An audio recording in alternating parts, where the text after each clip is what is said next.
Ok, bon, bonsoir à tous, je pense qu'on va commencer. Je me suis préparé des petites fiches parce que je vous avoue que je fais pas ça tous les jours. Donc déjà, merci à vous tous d'être là ce soir, c'est un grand plaisir. Donc avant de commencer, je tiens à remercier donc déjà l'école de nous avoir permis de faire cet événement ce soir, mais aussi nos alumni, donc ceux qui sont là présents et ceux qui ont tenu à venir, qui sont volontaires pour venir discuter avec vous après. Et à vous tous d'être là, de vous sentir concernés par votre avenir.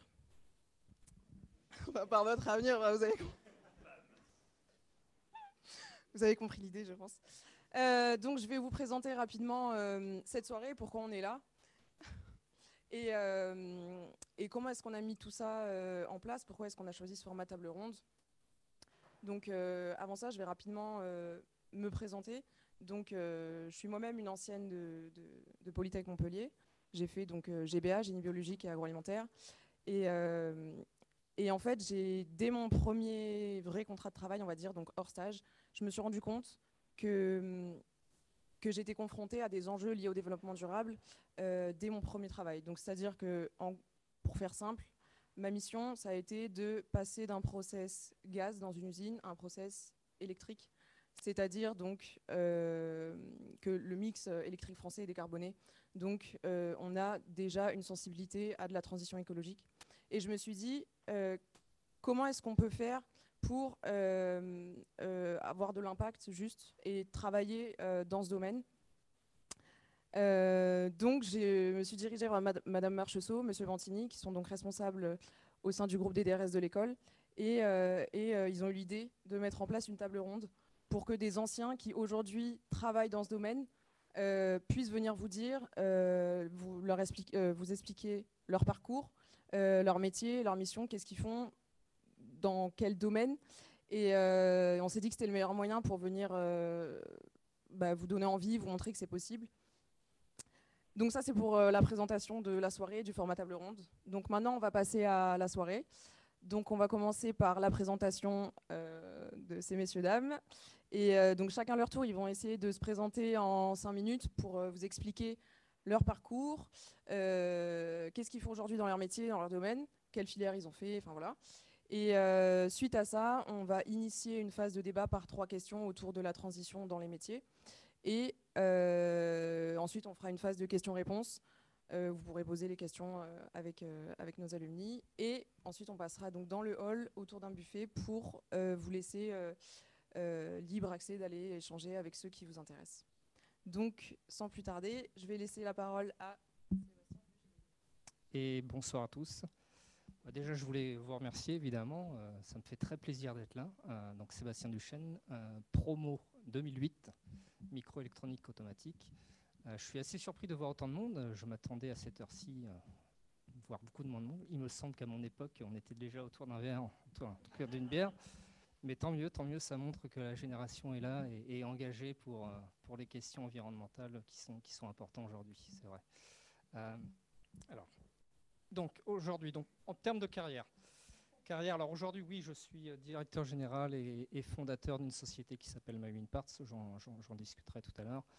Mon parcours professionnel, donc je suis, et je le dis souvent, un produit 100% éolien, puisque j'ai fait toute ma carrière autour des énergies renouvelables et notamment dans l'éolien. J'ai eu la chance de faire mon stage de fin d'études dans une société qui s'appelait la Compagnie du Vent, donc qui exploite, développe, maintient des projets dans l'éolien, dans le photovoltaïque, dans l'hydraulique.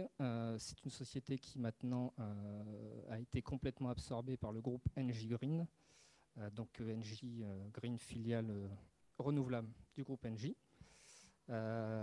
Et dans cette expérience, j'ai commencé ma carrière en tant qu'ingénieur de maintenance. Donc j'avais en charge la supervision des techniciens sur site pour optimiser la performance des éoliennes.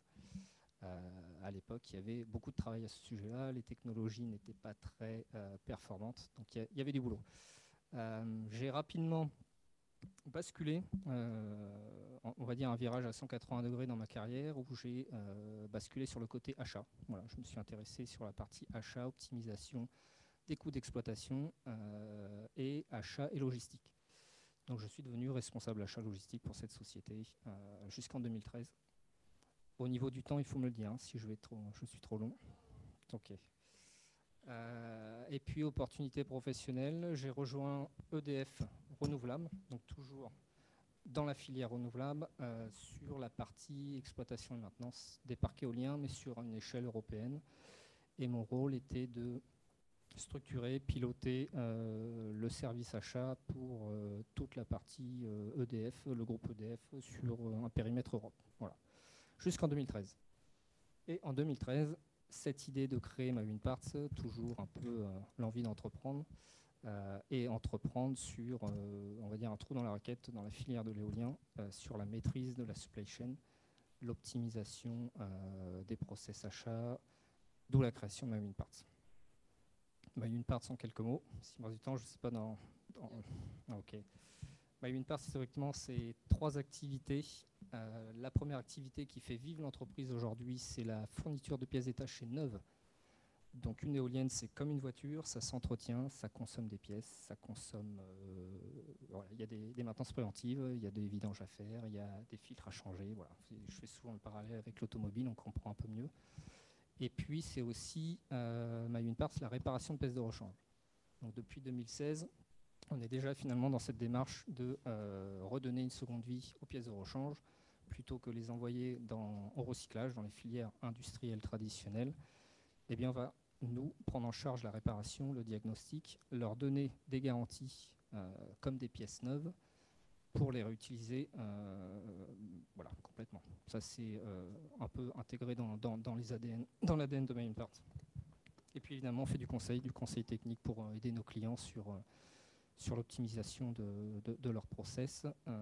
Et puis, donc là, on doit faire le lien avec les éoliennes complètes. Oui, alors, ce qui se passe dans l'éolien aujourd'hui, on arrive sur certains parcs éoliens en France sur la fin de vie. Et cette fin de vie, on ne l'a pas vu arriver. En tout cas, on a fermé un peu les yeux sur la fin de vie des éoliennes et on ne s'en est pas occupé. Donc aujourd'hui, ce qui se passe, c'est que ces éoliennes, elles sont démantelées et elles sont mises entre guillemets à la poubelle, mais pas, c'est pas très loin. Et plutôt que de envoyer ces éoliennes au rebut, on a du coup lancé une nouvelle activité qu'on appelle SHA, pour Second Hand Activity.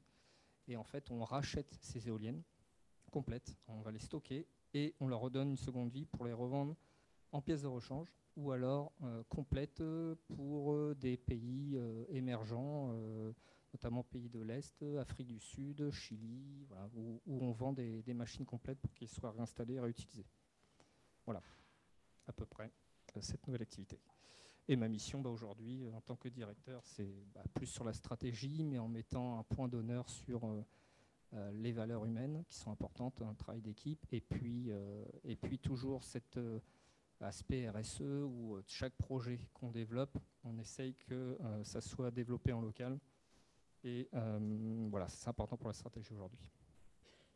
Je laisse le micro à la prochaine personne. Je crois que c'est Robin. Il marche pas, ah si, ça marche. Voilà, c'est Robin. Bonjour à tous, merci d'être là. Je suis très content d'être là aussi. Alors, Robin Salle, du coup, matériaux promo 2021, donc tout fraîchement diplômé. Je suis aujourd'hui ingénieur conseil en ACV et en éco-conception chez EVA à Lyon. Pour ce qui est de mon parcours, donc je vais plus parler de mon parcours scolaire. Robin, excuse-moi, est-ce que tu peux juste dire ce que c'est ACV, parce que je ne sais pas si ça parle à tout le monde. Alors ACV, c'est analyse de cycle de vie, et c'est une méthodologie qui permet de caractériser l'impact environnemental de produits ou de services. Donc on parle souvent du bilan carbone, mais là c'est la même chose en gros, mais sur 16 indicateurs différents qui balayent le spectre des impacts environnementaux, des pollutions environnementales. Donc on prend en compte le bilan carbone, l'empreinte carbone, mais aussi d'autres indicateurs sur l'eau, sur la biodiversité, sur l'utilisation de ressources minérales, fossiles, etc. Voilà. Du coup, pour ce qui est de mon parcours, j'ai fait donc PEP à Montpellier, ensuite mon matériau. En 4e année, j'ai fait l'option chimie, l'option méca. Ensuite, j'ai eu un peu c'est à ce moment-là que j'ai eu une petite prise de conscience des enjeux environnementaux et j'ai demandé à changer pour la 5e année, donc j'ai pris l'option chimie pour pouvoir profiter des enseignements de polymères biodégradables et biosourcés. Ensuite, mon PIF, je l'ai fait aussi dans l'ACV, donc parce que les enseignements d'ACV m'avaient beaucoup plu. Et je l'ai fait donc dans l'ACV avec Saint-Gobain sur de l'ACV de matériaux céramiques. Et comme ça m'a plu, j'ai décidé d'orienter mon stage de fin d'études aussi là-dedans, dans une entreprise qui fait des matériaux composites biosourcés et recyclés. Et du coup, je faisais des ACV de ces matériaux-là. C'était une toute petite structure et j'en profite pour vous dire que moi, j'avais envie de monter en compétence dans l'ACV à ce moment-là. Et c'est vrai que j'avais un manque de référentiel technique puisque dans l'entreprise, j'étais le seul à maîtriser l'ACV. Donc, si vous voulez monter en compétence dans un domaine, ciblez plutôt une entreprise où il y a des gens qui pourront vous aiguiller, vous cadrer sur ces notions-là, sur les notions que vous voulez développer.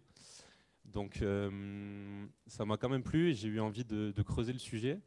Et j'ai eu envie d'avoir un peu plus de cadre, justement, et de référence sur le domaine de l'écologie et de l'environnement. Donc, j'ai continué avec un Master Spé en éco-ingénierie à l'INP de Toulouse. Où j'ai abordé à nouveau cette notion d'ACV, mais aussi de l'écologie au sens large. Et comme je pense que je suis un grand fan de l'ACV, j'ai encore fait un stage de fin d'études dans le domaine de l'ACV, et cette fois-ci chez EVA, donc une boîte spécialisée dans ça, qui fait qui fait principalement ça, mais aussi d'autres activités. Donc EVA à Lyon, mais aussi à Nantes et à Troyes, c'est une société coopérative. Donc je vais passer bientôt associé d'ici quelques semaines. Et c'est spécialisé dans le domaine de l'éco-conception et l'analyse de cycle de vie. On a aussi des activités de formation, de développement logiciel en lien avec ces thématiques-là. Et mes missions dans cette entreprise, c'est du conseil client. J'accompagne des clients pour qu'ils puissent réduire l'impact environnemental de leurs produits ou de leurs services. Je suis spécialisé dans le domaine de l'emballage, mais je fais aussi quelques activités en lien avec le sport. Et je fais un peu de R&D aussi sur l'impact des microplastiques sur l'environnement, puisque l'ACV se veut exhaustive, mais il y a quand même une grosse lacune dans l'ACV, c'est que la pollution plastique est mal prise en compte. Bon, c'est aussi parce qu'on la connaît très peu, on connaît très peu ses impacts dans la communauté scientifique, il y a peu de consensus sur ça. Et l'ACV, en tout cas, a des lacunes sur ce point de vue-là. Et on essaie d'intégrer ce manque et, sur les microplastiques notamment, mais sur la pollution plastique au sens large aussi. Et du coup, on fait un peu de recherche sur ça pour essayer de l'intégrer. Voilà. Merci. Donc on va passer à Elsa. Bonjour. Moi, ça me fait un peu bizarre d'être là parce que j'étais à votre place il y a vraiment pas très longtemps. J'ai été diplômée l'année dernière, en septembre 2022. Donc un peu comme Robin, je vais parler aussi de mon parcours scolaire. Donc j'ai fait ma PEP à Montpellier. Ensuite, j'ai fait matériaux à Montpellier. Et j'ai fait mon stage de 4e année. En fait, mon stage de 4e année a été annulé à cause du Covid. On a un peu la promo Covid. Et du coup, j'en ai trouvé un peu de dernière minute à Veolia, dans une filiale de Veolia, dans le recyclage des panneaux photovoltaïques. Donc moi, j'étais déjà un peu intéressée par le développement durable sans trop savoir ce que ça voulait dire à l'époque. Donc c'était un stage de 3 mois, assez court, et à la fois, c'était bien pour mettre un pied dans le milieu professionnel. Et j'ai appris beaucoup de choses, et j'ai aussi appris que c'était pas forcément en fait le genre d'entreprise qui m'allait. Donc c'est pas pour casser du sucre sur le dos de Veolia, mais dans des grandes entreprises telles que celle-ci en tout cas, on est un peu un maillon dans une chaîne. C'est un peu toujours la course à l'argent et on n'a pas vraiment d'impact de décision. Et moi, ça m'a beaucoup frustrée en fait de voir que quand on a envie de faire des choses bien, on propose des choses, mais en fait, si ça génère pas de résultats pour verser des dividendes, c'est non. Et c'était un peu dur pour moi de me rendre compte que c'est comme ça que la société marche. C'était pas facile. Du coup, j'ai pris un virage à 180 et quand j'ai cherché un contrat pro, en fait, je cherchais un stage de fin d'études ou un contrat de professionnalisation. Et donc là, j'ai été embauchée dans un collectif citoyen d'énergie renouvelable qui s'appelle ACT. Je ne suis pas sûre que tout le monde sache ce que c'est. C'est un peu pas très connu encore. En fait, c'est des coopératives, donc c'est des citoyens d'un territoire qui se réunissent, donc 100, 150 citoyens, qui vont s'investir dans un projet et investir aussi de l'argent dans un projet. Donc ils vont acheter une centrale photovoltaïque, développer tout le projet, et puis une fois que la centrale photovoltaïque est en place, ils revendent l'électricité, et comme ça ils récupèrent leurs sous avec un petit surplus. Et c'est vraiment un monde tout autre parce que ces 150 sociétaires, ils ont tous une voix et toutes les décisions, elles sont prises en vote, en assemblée générale. Donc dès qu'on doit choisir si on veut acheter des panneaux chinois ou des panneaux français un peu plus chers, on fait une assemblée générale, on a 150 personnes qui votent, qui parlent et qui discutent. Et là, pour le coup, ça m'a vraiment beaucoup plu. Ça a beaucoup changé de ce que j'avais pu voir jusqu'à présent du monde professionnel. Et donc moi, j'étais la seule salariée de cette coopérative citoyenne, puisque les autres, c'est des citoyens, ils sont bénévoles. Ils mettent à contribution leurs compétences et le temps qu'ils ont. Et donc j'ai appris énormément de choses. J'avais beaucoup de casquettes, j'ai fait plein de choses.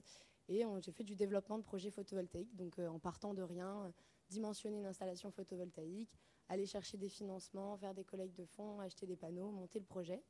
Et projet qui sera inauguré dans 2 mois. Donc c'est vraiment l'aboutissement de beaucoup de choses.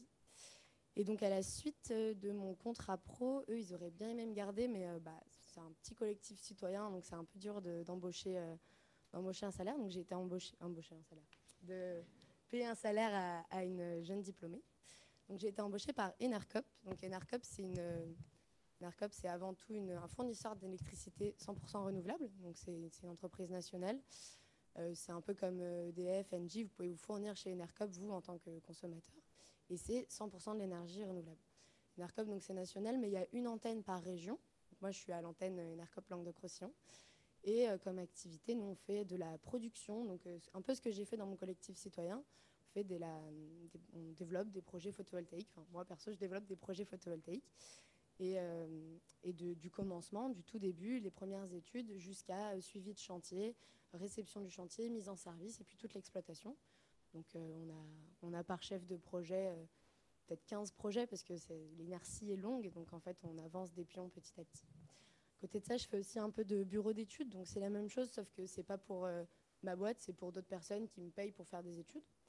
Et un peu de formation. Je donne des formations à des particuliers et dans certaines écoles d'ingé sur des modules bien précis qui ont été mis en place par Enercop. Enercop, c'est quand même, je tiens à le souligner, c'est pas une entreprise comme toutes les autres, c'est une SIC, c'est une société coopérative d'intérêt collectif. C'est-à-dire que c'est une société à but non lucratif. Nous, notre but, c'est pas du tout de faire de résultats, parce qu'en fait, on ne peut pas en faire grand-chose, on doit juste les réinvestir dans d'autres projets, on n'a pas d'actionnaire. Et donc toutes les décisions, en fait, c'est le même statut juridique que la coopérative citoyenne, mais à plus grosse échelle. Il y a 20 000 sociétaires et non pas 150. Et donc toutes les décisions sont prises collectivement. Donc moi, dans mon temps de travail, je passe énormément de temps en réunion à discuter de tout et à tout voter. Mais en fait, c'est super parce qu'on se sent vraiment, on est une voix comme tout le monde. Donc c'est vraiment très gratifiant. Et le petit collectif citoyen, je dis petit parce que c'est un peu l'image que ça a, Gardois, pour lequel je travaillais l'année dernière, continue à payer une partie de mon poste pour que un peu de mon temps de travail serve à développer des projets citoyens, notamment sur le Gard. Donc voilà, beaucoup de choses. Je pense que j'ai plus rien à dire. Je te remercie. De toute façon, on aura tout le loisir de poser des questions après. Donc on va passer à Géraldine dans l'ordre. Donc, bonjour à tous. Donc, je m'appelle Géraldine Carbouche. Je suis, je pense, la doyenne. Enfin, je suis sûre même, je suis la doyenne. Donc, je suis promo 1990. À l'époque, ça ne s'appelait pas GBA, ça s'appelait STIA. Et ce bâtiment n'existait pas. Donc, moi, après, en fait, je ne vais pas rappeler mes stages parce que je m'en souviens plus déjà.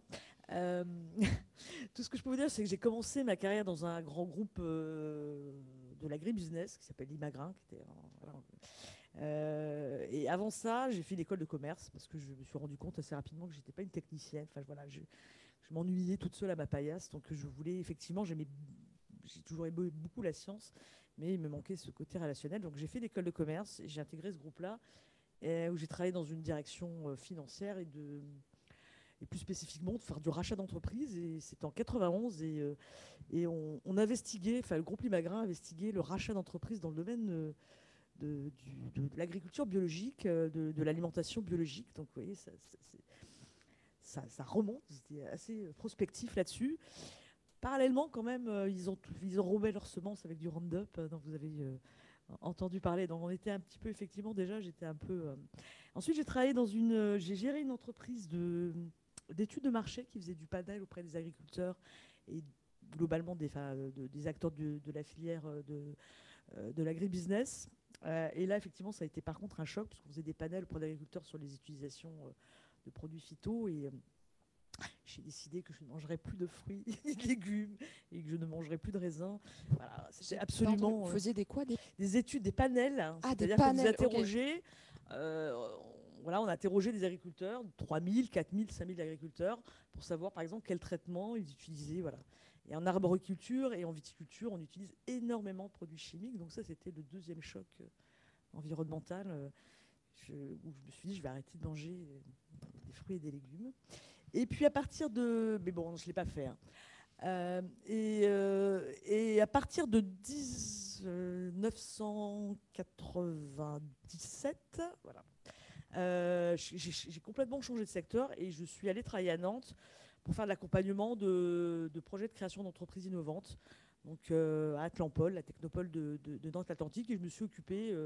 Alors c'était un nouveau métier qui se créait, donc les technopoles se développaient, et j'accompagnais des entrepreneurs plutôt dans le domaine des sciences de la vie, donc santé, environnement, agri-agro.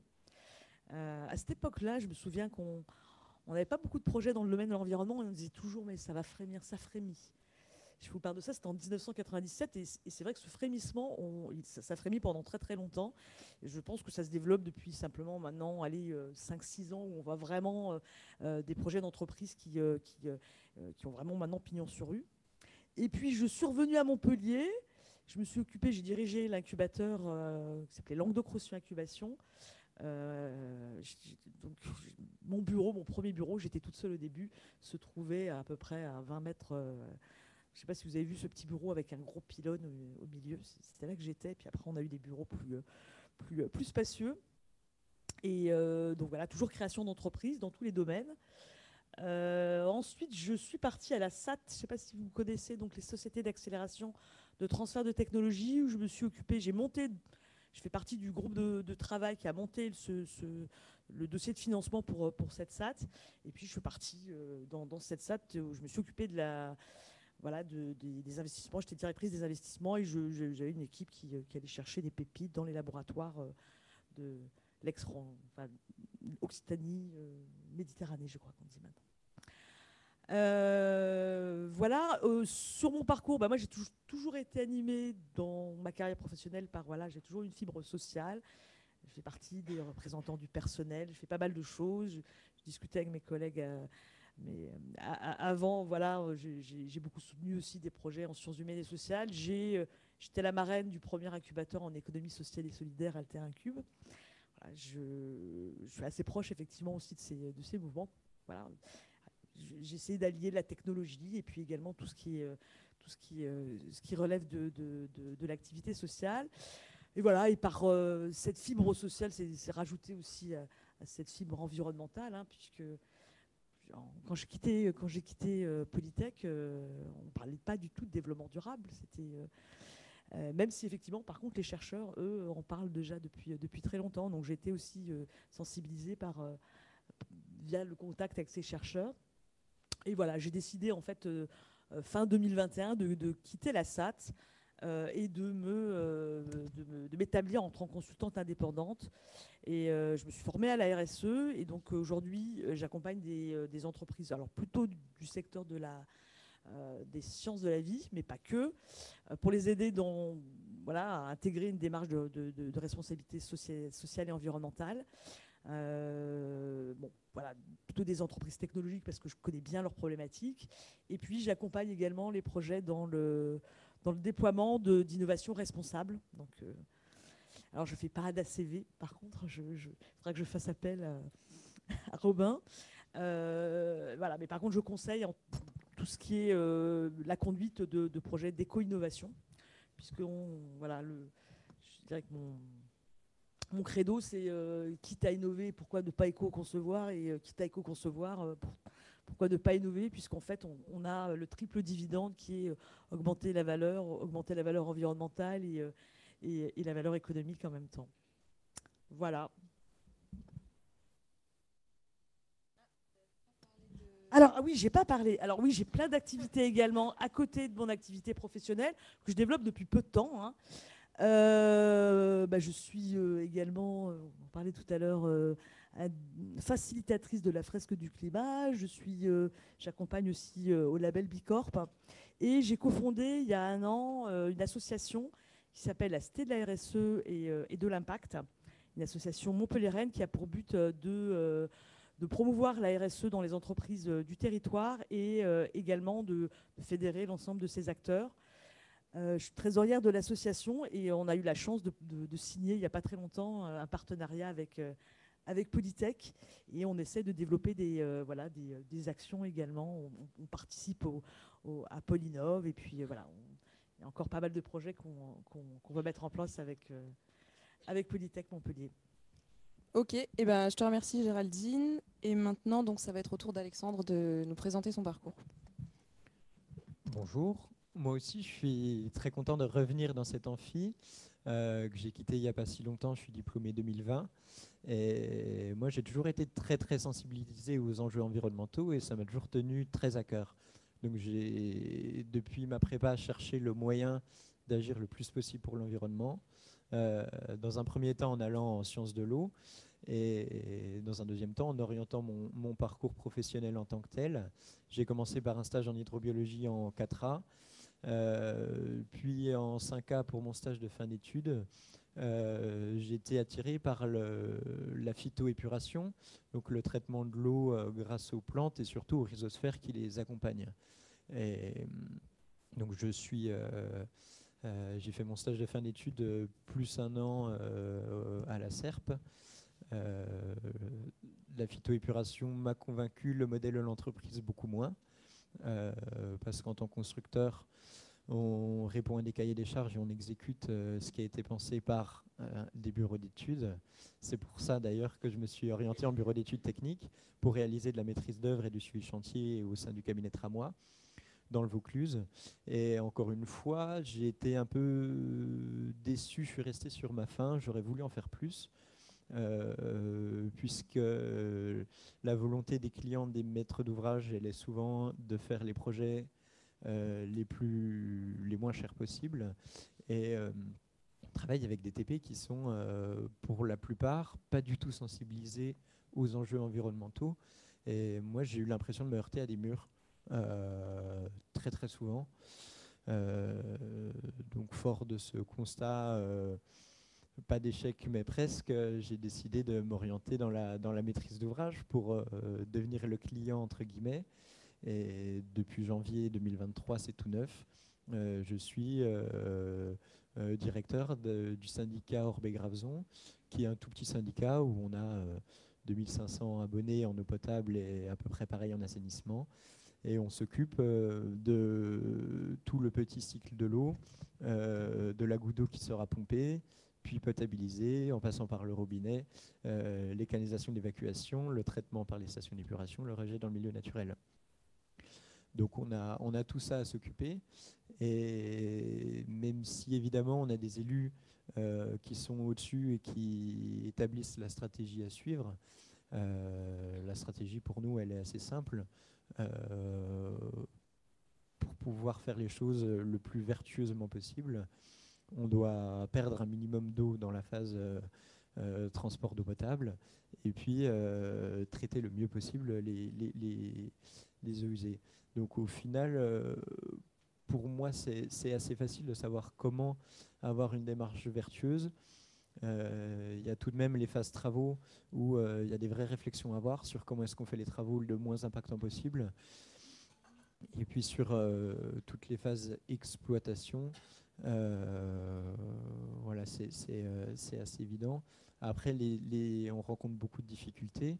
Je le répète, il y a beaucoup de gens qui ne sont pas du tout sensibilisés et qui sont complètement dépassés par l'écologie. Et aujourd'hui, on fait tous un peu ce qu'on peut.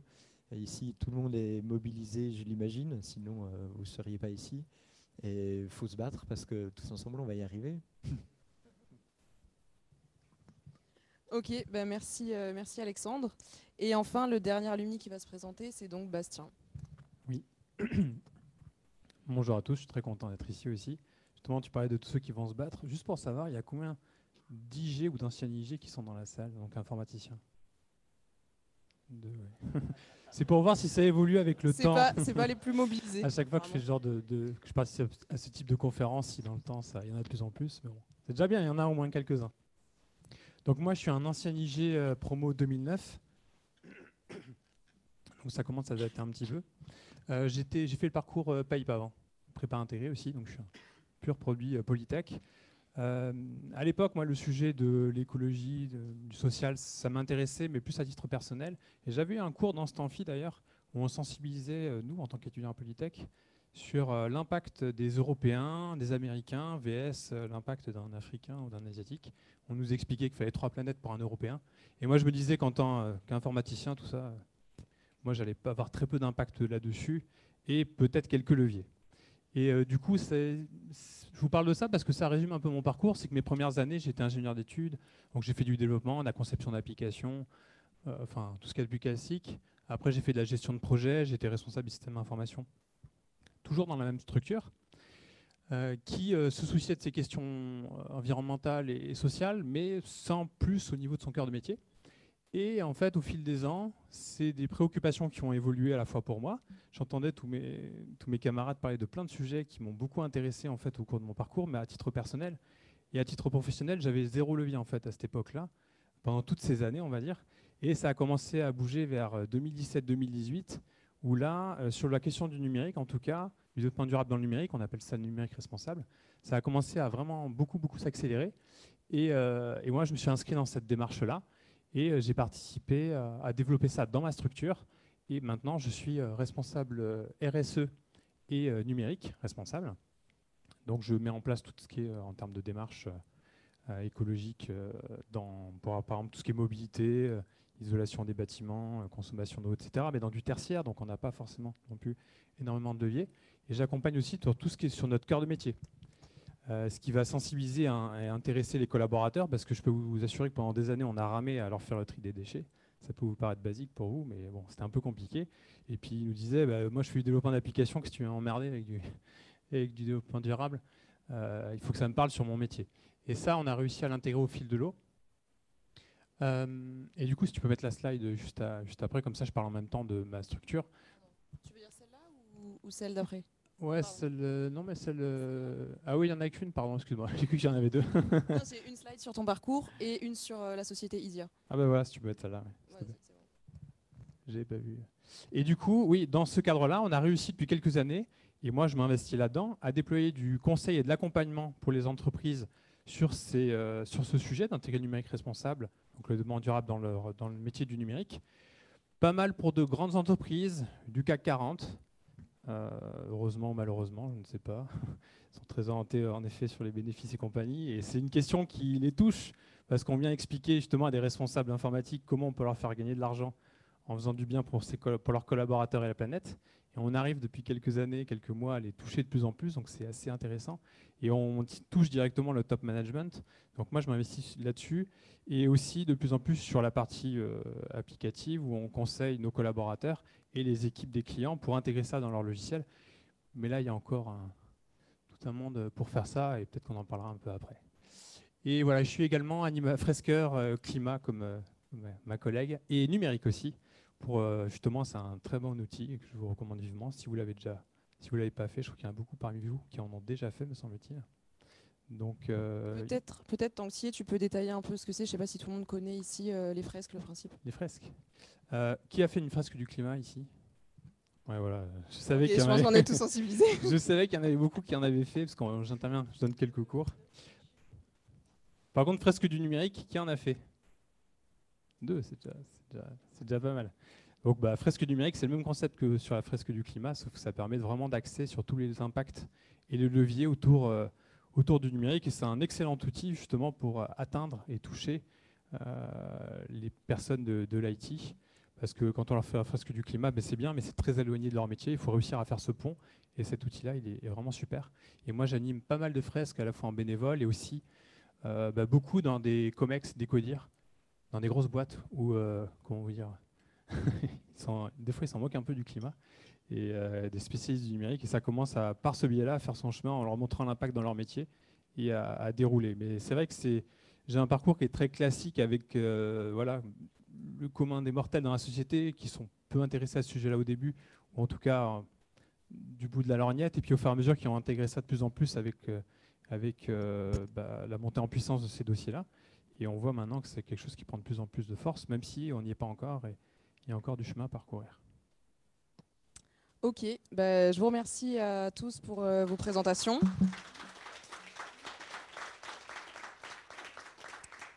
Donc, pour une contrainte de temps de présentation, pour pas que la phase présentation soit trop longue, on a été obligé de sélectionner 6 alumni. Mais il y a des alumni qui ont voulu venir pour vous parler de leur parcours. Ils sont là, présents devant. Donc, je vais vous présenter, je vais vous présenter rapidement leur parcours pour que vous ayez les tenants et les aboutissants de ce qu'ils ont fait, quelle filière, dans quoi ils travaillent aujourd'hui. Donc nous avons pour la filière matériaux, nous avons donc Paul Agu qui a été diplômé en 2022, qui travaille donc en tant que consultant empreinte carbone et stratégie climat au sein d'une société qui s'appelle Mobitip, qui est une jeune société, je crois. Donc il fait du bilan carbone en fait au niveau des organisations, des produits, des services. Donc il sera plus à même de vous en parler après. Donc si vous avez des questions, n'hésitez pas. Nous avons également donc Roméo Puech, qui est également là-bas, qui travaille on va dire globalement un petit peu comme Robin s'est présenté dans l'ACV, mais au niveau d'une société dans la chimie qui s'appelle Solvay, peut-être que ça parle à certains d'entre vous, peut-être les matériaux, et qui fait donc de la réalisation d'ACV, donc analyse de cycle de vie, pour des produits et des projets. Pour la filière STE, nous avons donc Célia Graziani et Anthony Boff, donc, qui sont tous deux ingénieurs d'études. Sauf que l'émission de Célia, ça va plus être de répondre aux appels d'offres et de réaliser des ouvrages de traitement de l'eau. Alors que Anthony, c'est plus de la maîtrise d'œuvre, donc définir les objectifs et les besoins des projets et assistance à la maîtrise d'ouvrage. En IG, nous avons donc Paul Contremoulin, ici, et Félix Potier. Donc, ils travaillent tous deux à des postes d'IG, mais dans des sociétés qu'on pourrait caractériser de à mission. Donc pour ce qui est de Paul, il travaille chez Magic Palette, il est responsable technique, donc tech lead, et il gère l'équipe et l'infrastructure technique. Une petite parenthèse, Magic Palette, je ne sais pas si on comprend directement ce que c'est. En gros, c'est une société qui, pour toutes les... Si j'ai bien compris, tu me dis si je me trompe, mais les sociétés ont besoin de palettes, notamment dans l'agroalimentaire par exemple, et c'est une société qui gère l'optimisation de ces palettes, de sorte que les camions ne soient pas... à moitié vide, enfin voilà, à moitié plein, à moitié vide, ça dépend comment on l'imagine. Mais du coup, voilà le rapport avec le développement durable. Et pour ce qui est de Félix, donc il est développeur full stack data engineer chez Phoenix. Peut-être que ça vous parle, Phoenix. C'est une entreprise qui lutte contre le gaspillage alimentaire en revalorisant les produits qui n'ont pas été consommés mais qui sont encore consommables. Voilà. Et donc l'émission de Félix, c'est de développer la plateforme de mise en relation des supermarchés, donc qui ont des denrées qui n'ont pas été consommées mais qui sont encore consommables, avec donc des associations, des associations d'aide alimentaire et autres. Et nous avons également donc Joey Dago, qui a été diplômé en 2021 et qui a souhaité poursuivre avec un master éco-ingénierie. Donc c'est le même que celui que Robin a fait. Voilà, il est là pour, si jamais vous souhaitez avoir des informations, lui souhaitait venir en discuter pour pouvoir échanger avec vous. Donc on va maintenant passer à la phase de discussion-débat. Donc pour initier le débat, on a mis 3 questions sur la table. Donc la première, ça va être donc les alumni. Comment est-ce que vous êtes orienté dans le domaine de la transition écologique et sociétale? C'est-à-dire, est-ce que ça a été un déclic personnel? Est-ce que ça a été une opportunité? Est-ce que c'est autre chose? Donc je laisse peut-être celui qui se sent de prendre la parole en premier nous en parler.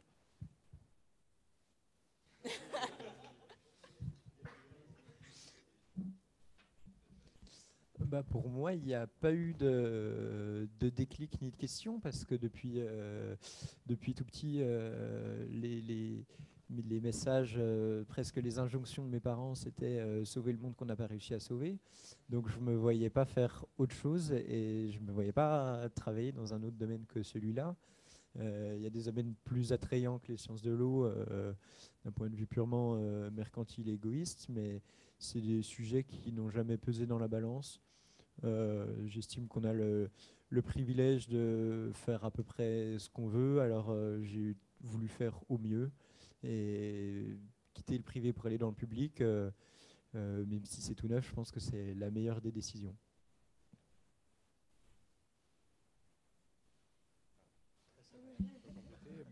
Moi, j'en ai déjà parlé tout à l'heure.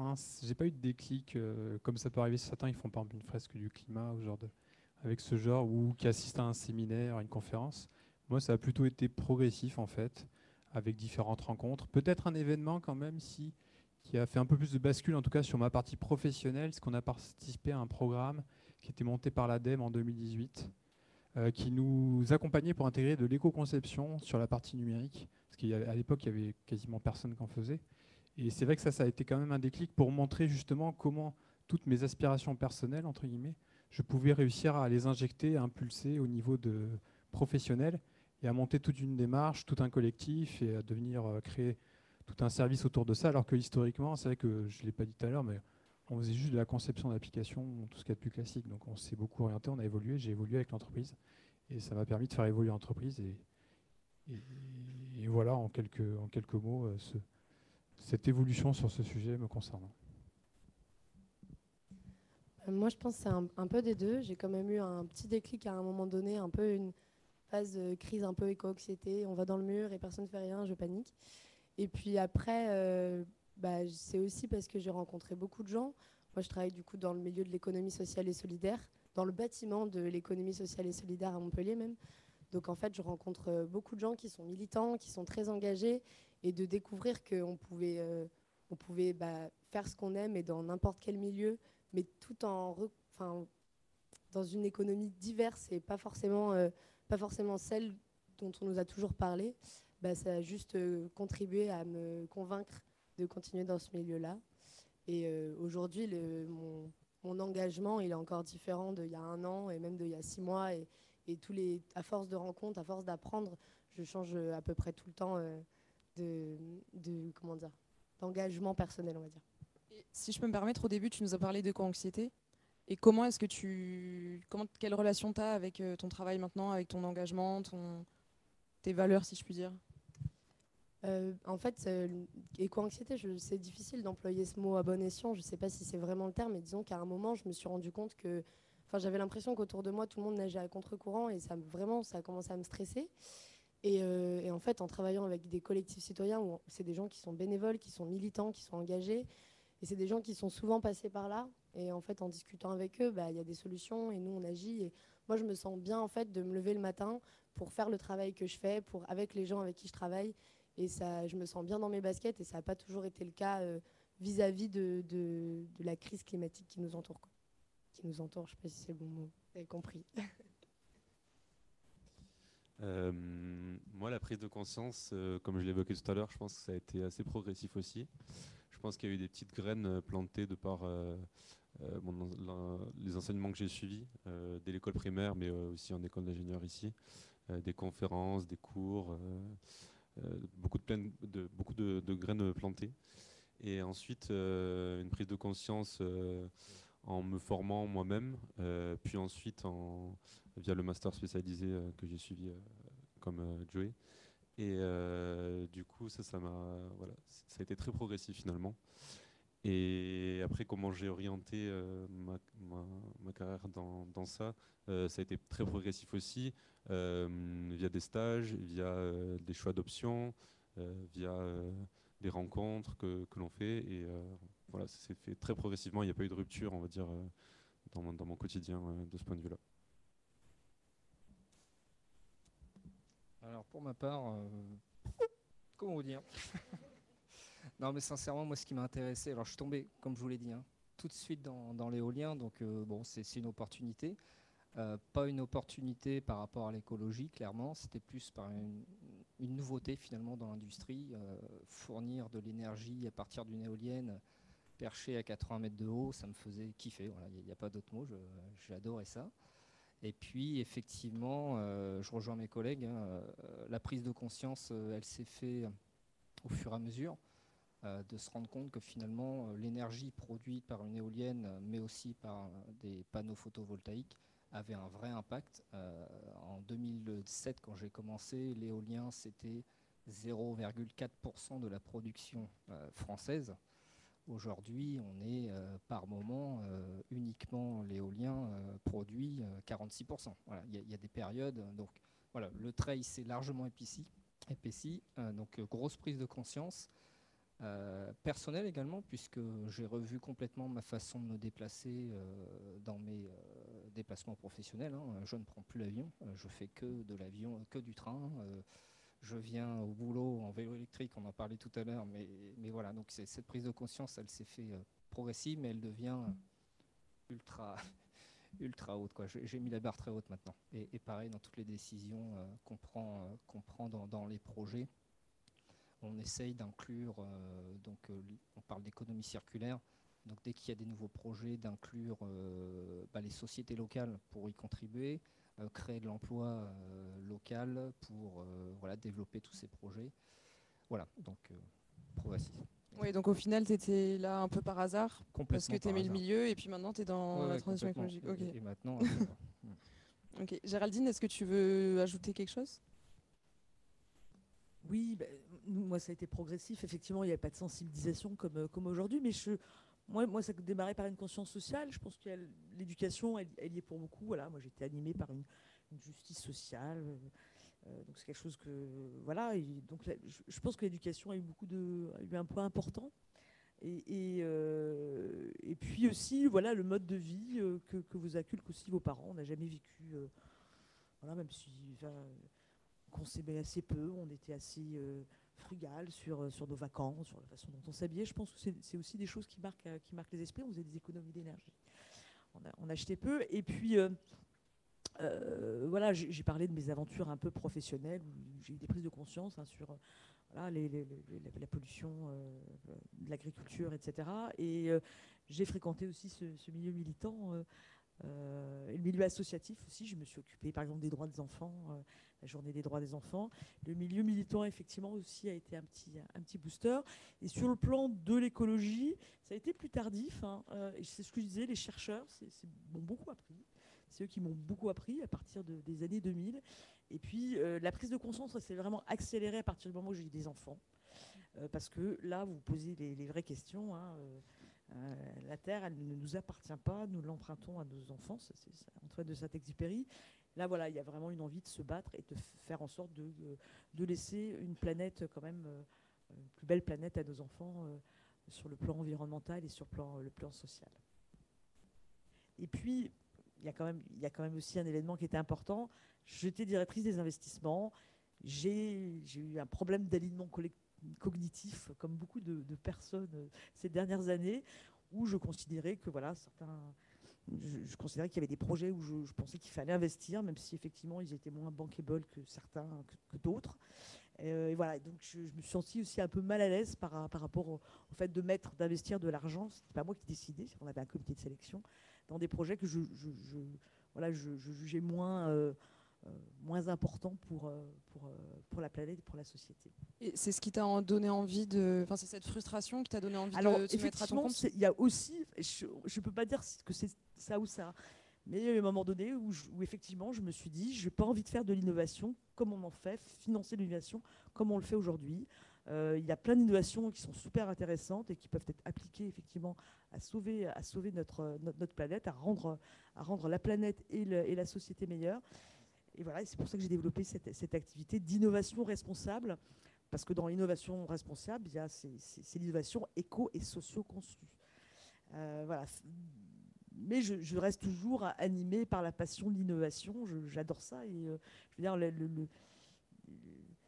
ne peut pas brider la créativité. Maintenant, les usages qu'on en fait doivent être raisonnés aujourd'hui. Ok, je vous remercie. Est-ce qu'éventuellement il y a des questions par rapport à ce qui a été dit ? ou est-ce qu'on passe à la question suivante? Ok. Alors.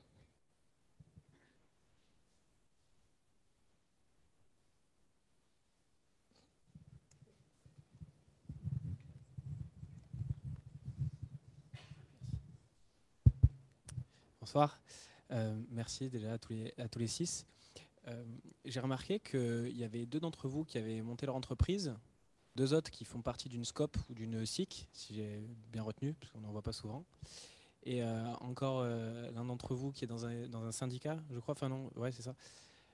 Est-ce qu'aujourd'hui, pour avoir de l'impact dans la transition, on est obligé de rejoindre des entreprises, disons, alternatives et du coup pas rejoindre des aventures, soit créer sa propre entreprise ou alors rejoindre des scopes, des SIC, des syndicats quelconques pour avoir véritablement de l'impact? Parce que j'ai remarqué, vous êtes plusieurs à dire il y a le capital qui met une pression.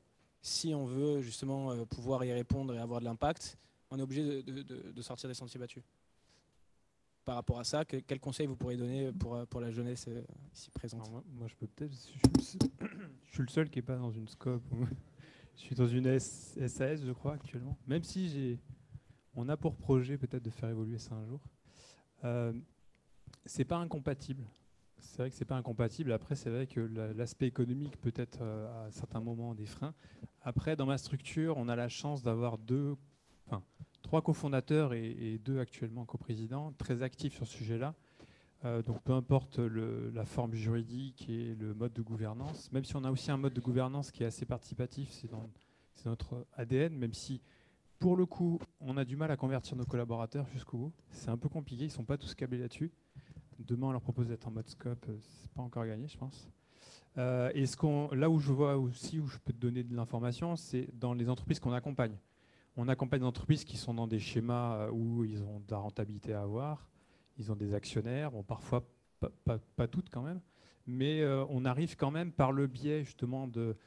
Souvent, on parle des 3 P quand on fait, en tout cas sur la partie numérique, quand on fait de la réduction d'impact sur le numérique, c'est bénéfique aussi pour les salariés, donc pour le bien-être des salariés, avec tout ce qui est en termes de déconnexion, télétravail, le confort, l'accès aux outils. Et c'est aussi sur le volet, le volet environnemental, réduction d'empreinte, et le volet économique, parce qu'on fait une réduction des coûts. Quand on dit à une entreprise de basculer X% de son matériel en reconditionné au lieu d'acheter du neuf, on fait une réduction de coûts. Quand on leur conseille d'éteindre des serveurs, des machines, etc., il y en a, ils ont des retours d'expérience. De grosses structures, type TF1 et compagnie, ils ont aussi économisé beaucoup de cas euros. Donc on arrive quand même à avoir des leviers d'impact, même si c'est pas non plus... Voilà, ça, on rentre dans d'autres mécanismes qui peuvent prendre potentiellement plus de temps. Alors, moi, je ne l'ai pas dit, mais en fait, je suis consultante, mais je suis dans une société de portage en scope, chez Créalide aussi. Je crois qu'en fait, tout ce mouvement de développement durable, il est quand même parti beaucoup d'un mouvement militant. Donc je crois que voilà, naturellement, ça s'est développé aussi sur ce terreau-là. La RSE devient quelque chose qui se développe de plus en plus, avec de plus en plus d'obligations pour des sociétés de plus en plus petites. Et c'est vrai que le principe de la RSE, c'est quand même de passer d'un mode d'avoir un changement de paradigme dans le rôle de l'entreprise. On passe quand même d'une société actionnariale à une société partenariale. Et c'est vrai que ces modèles sur lesquels se sont bâtis un peu tous les fondements du développement durable, je pense, expliquent aussi pourquoi elles sont aussi nombreuses. Et quant aux sociétés privées, la semaine dernière, je suis allée dans une société, tout ce qu'il y a de plus privé, qui est cotée en bourse, qui est dans le domaine de la biotech, 150 salariés, des investisseurs extérieurs. Ils sont dans un modèle de partage de la valeur, tous leurs salariés, comme en SCOP, et pourtant ce n'est pas une SCOP, c'est pas une société, c'est une société anonyme, je crois, une SAS. Tous les salariés reçoivent 2000 actions après un an de présence. Et aujourd'hui, la moitié de l'actionnariat de la société est un actionnariat salarial. Donc et ils ont réussi à lever de l'argent, etc. Donc c'est des modèles qui ne sont pas forcément antinomiques. Okay. Voilà. Moi, tant que j'y suis, 2 secondes, je vous couvre. Mais on a aussi tous les anciens alumni qui sont là, tous les alumni tout court, Et je te laisse la parole si tu veux, mais notamment donc Roméo qui travaille chez Solvay, qui n'est pas une entreprise Scope ou autre. Paul aussi qui travaille chez Magic Palette, c'est une entreprise classique. En fait, on peut faire on peut avoir des sociétés à mission, enfin je les appelle comme ça, on va dire, où c'est des sociétés qui vont avoir un but direct sur le développement durable, mais il existe aussi plein de sociétés qui vont avoir des postes, par exemple RSE, au sein de leur entreprise pour améliorer tout ce qui est du domaine du développement durable et des émissions au sein de l'entreprise. Donc on peut avoir on peut travailler dans une entreprise à mission, mais aussi travailler dans une entreprise, n'importe laquelle soit-elle, et avoir un poste en RSE ou en développement durable au sein de cette entreprise. Donc je te laisse la parole. Du coup, ouais, Roméo Puech, Solvay, merci pour ta question. Comment dire, moi je travaille chez Solvay qui est quand même une entreprise de 22 000 personnes, c'est une grosse boîte de la chimie. Voilà, ça peut paraître pour le coup, comme tu dis, hein, vraiment une grosse entreprise qui a un business model basé sur l'argent. C'était ça à l'époque, je pense. Le truc c'est qu'aujourd'hui, en fait, l'entreprise elle est obligée à cause des réglementations, à cause de REACH, aussi grâce entre guillemets, aux clients qui vont demander de plus en plus de transparence environnementale sur les produits. L'entreprise, elle est vraiment obligée de se doter voilà, de cette capacité de faire, pour ma part, je parle d'ACV, mais voilà, de faire des évaluations environnementales, soit en interne, soit par le biais de EVA, typiquement, par exemple. Et ça, c'est super important. Et aujourd'hui, moi, ce que je trouve intéressant de bosser dans des boîtes comme ça, c'est que voilà, on est vraiment au cœur du problème, entre guillemets. Après, c'est sûr qu'il faut bien choisir l'entreprise. Moi, pour le coup, Solvay, voilà, on a quand même une bonne équipe ACV. On a une entreprise qui est assez engagée là-dedans, surtout voilà, une entreprise qui reste européenne. Donc il y a quand même de la sensibilité là-dessus. Voilà, après, j'imagine que toutes les entreprises ne sont pas forcément comme ça. Donc c'est vrai qu'il faut quand même essayer de la choisir assez correctement. Je te remercie. Vas-y, Robin. Ouais, moi pour te répondre, je dirais que ça aide d'être dans des structures avec ce format-là. Pour moi, il y a deux choix qui s'offrent à vous. C'est soit de rentrer dans le système, de monter dans l'avion et d'essayer de faire dériver l'avion et de faire changer de système depuis l'intérieur. Mais ça prend beaucoup d'énergie, il faut bien s'entourer, il faut bien cibler la bonne entreprise, comme disait Roméo. Et on peut aussi choisir de sauter de l'avion et de construire un autre système à côté. Alors moi du coup c'est un peu entre les deux puisque j'aide à changer le système mais depuis l'extérieur, donc je suis un peu hybride, mais en tout cas ça aide d'être dans une structure comme ça puisqu'on peut voilà, s'aider, s'entraider entre collègues parce qu'on a tous la même envie, on a tous le même objectif et ça fait du bien d'être entouré de personnes qui œuvrent avec nous dans le même sens et pas de nager à contre-courant, c'est vraiment, ça prend beaucoup d'énergie de faire ça. Et il faut se le sentir. Il faut aussi, si vous arrivez dans une entreprise du système en place et qui veut, que vous voulez changer les choses, je pense qu'il faut aussi identifier les personnes avec qui, les personnes qui peuvent vous aider à faire ça, ne pas être tout seul, parce que ça prend vraiment beaucoup d'énergie et ça peut être, on peut vite se démotiver et finalement perdre notre objectif, quoi. Mais en tout cas, le format Scope, il est vraiment bien. Et pour ça, du coup, on est tous quasiment associés de l'entreprise. On prend tous part aux décisions de l'entreprise, donc en gouvernance partagée. Donc chaque associé a une voix, que ce soit le président ou le dernier associé rentré. Et donc ça aide aussi beaucoup. On peut arriver tous ensemble et collégialement à prendre les bonnes décisions. Et via l'intelligence collective aussi, c'est vrai qu'on arrive à de meilleures décisions tous ensemble en discutant autour d'un sujet qu'individuellement via le top management comme dans beaucoup d'entreprises. Je vais faire une réponse un peu à la normande. Je suis normand d'origine, je me permets du coup. Donc moi j'ai eu effectivement la chance de travailler pour deux grands groupes, Engie, EDF, et effectivement j'ai ressenti beaucoup de frustration. Et tu parlais d'énergie. Pour faire bouger les lignes, il faut savoir, pour faire valider des changements en stratégie de direction, Ça peut prendre des mois, voire des années.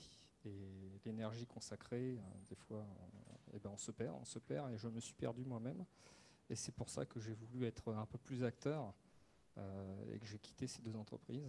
Donc voilà, je ne me retrouvais plus finalement dans ces structures-là. Donc là, il y a une perte de sens, perte de valeur. Donc j'ai créé ma structure pour justement avoir un impact et prendre mes décisions, mes responsabilités pour à ma manière finalement avancer, proposer des solutions. Maintenant, ce que je n'ai pas précisé non plus, depuis 2020, Mail-Une-Part a regroupé, et intégré finalement dans un grand groupe qui s'appelle maintenant Voltalia. Donc Voltalia, qui est une structure 1200 personnes, qui fait des projets de développement éolien, qui est cotée en bourse, qui appartient à la famille Mulliez. Alors pour Mulliez, pour ceux que ça parle, c'est Leroy Merlin, Decathlon, Auchan. Donc je fais finalement partie de cette sphère maintenant. Et en fait, chez Voltalia, au niveau du top management, il y a une vraie prise de conscience, puisqu'il y a une direction RSE qui a été nommée, donc qui fait partie du CODIR, des décisions. Donc toute la stratégie finalement est autour de la RSE.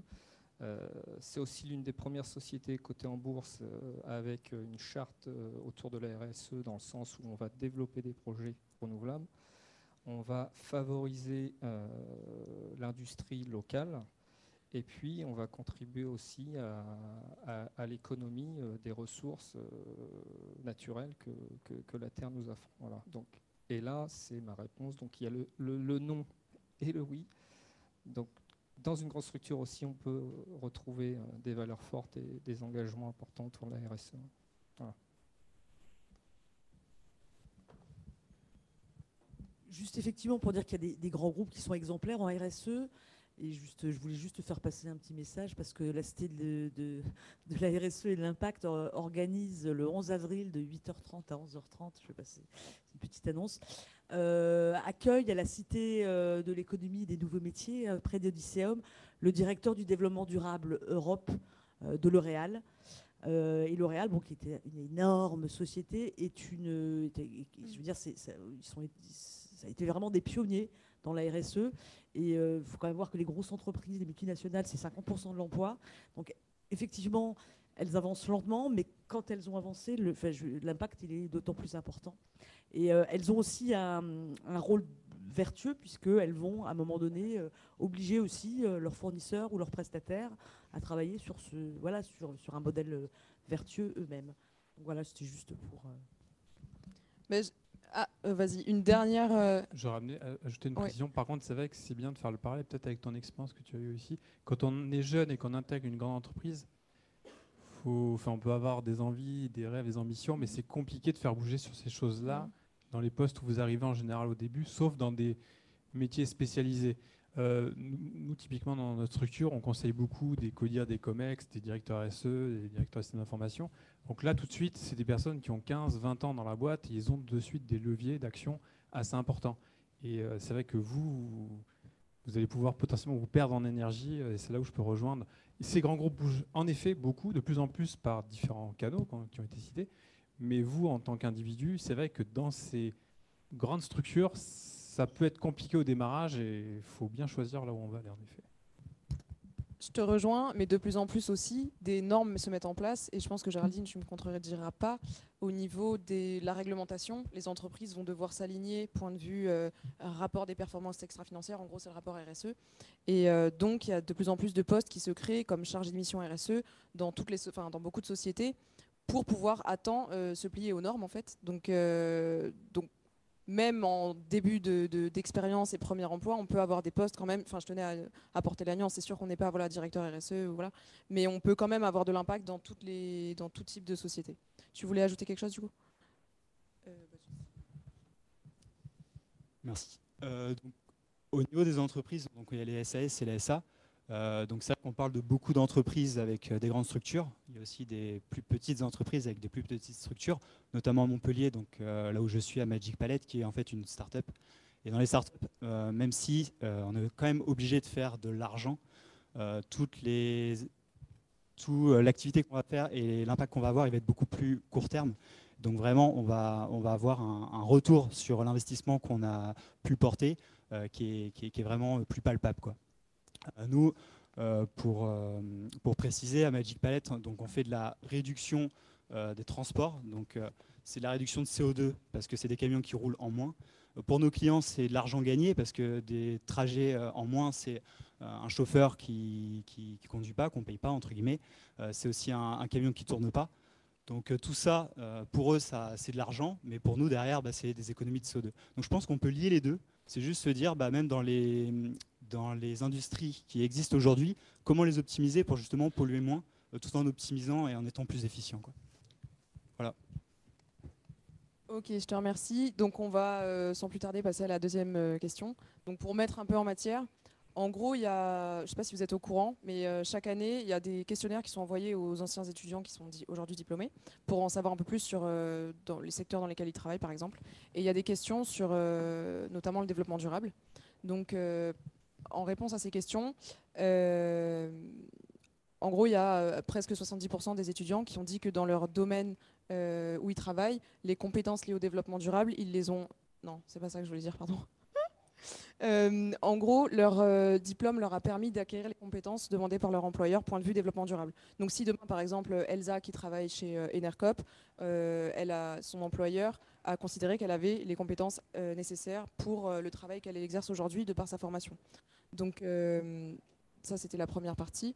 Et quels aspects concernent les anciens aujourd'hui qui travaillent en lien avec le développement durable? C'est approximativement un tiers, un tiers, un tiers. Donc ça va être les déchets, l'éco-conception et l'efficacité énergétique. Donc ça, c'était pour introduire. Et donc la question qu'on se pose ce soir, c'est quelles ont été les compétences utiles dans vos métiers que vous avez acquis pendant votre formation à Polytech, et lesquels éventuellement vous avez appris donc dans vos métiers, parce que sans oublier qu'on est formé en tant qu'ingénieur, mais on apprend pour beaucoup une fois qu'on est en entreprise, parce que chaque métier est différent, chaque entreprise est différente, a des techniques différentes, des approches différentes. Donc au niveau des compétences, qu'est-ce que vous avez appris qui vous est utile aujourd'hui, et qu'est-ce que vous avez appris sur le tas? Je t'en prie.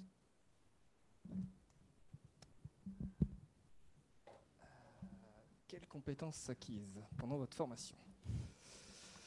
J'ai envie de dire qu'aujourd'hui, la formation Polytech, c'est avant tout de rendre les étudiants et les futurs employés de demain ou dirigeants de demain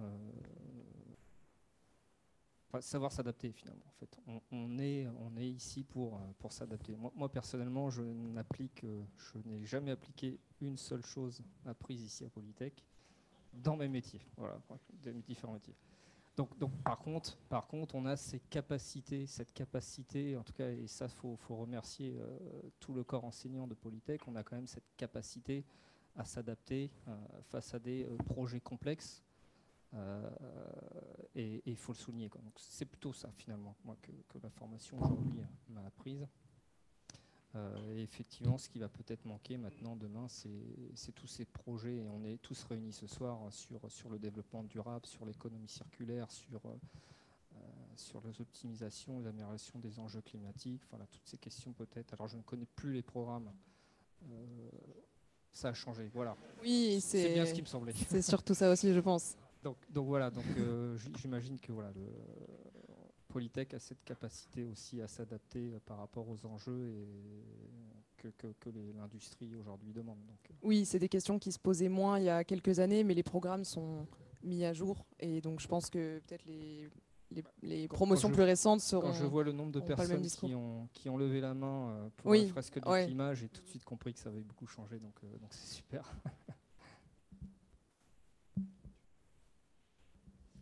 Moi, pour répondre à la question, c'est un peu particulier puisque moi, j'étais diplômée de matériaux.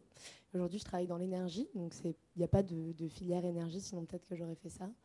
Donc effectivement, moi, j'applique pas beaucoup de matériaux dans mon corps de métier, mais Polytech a accepté de m'accompagner dans ce projet-là et me permettre de faire ce que j'avais vraiment envie de faire foncièrement. Donc pour ça, merci beaucoup. Parce que j'ai pu être écoutée, et moi, ça me fait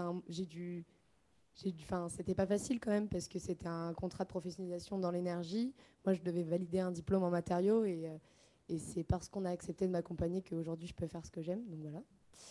Maintenant, ce qui a manqué pour moi dans la formation globalement, donc moi j'ai fait ma PEP ici, et c'était assez récent vu que j'étais diplômée en, en septembre dernier, c'est en fait on n'a pas beaucoup parlé de développement durable, ou alors qu'un petit peu dans un peu des modules, mais moi je manquais vraiment de plus d'informations que ça. Et aujourd'hui, ce que je sais de la crise climatique, je l'ai appris par moi, et parce que je me suis renseignée de mon côté, mais j'ai trouvé qu'on manquait un peu d'informations. En fait, moi j'ai plein de camarades de classe qui n'ont pas du tout conscience en fait de ce qui se passe. Ils ne savent pas qui c'est le GIEC, alors qu'on sort d'une étude de 5 ans d'études, et je trouve qu'il n'y avait pas assez de place pour ça.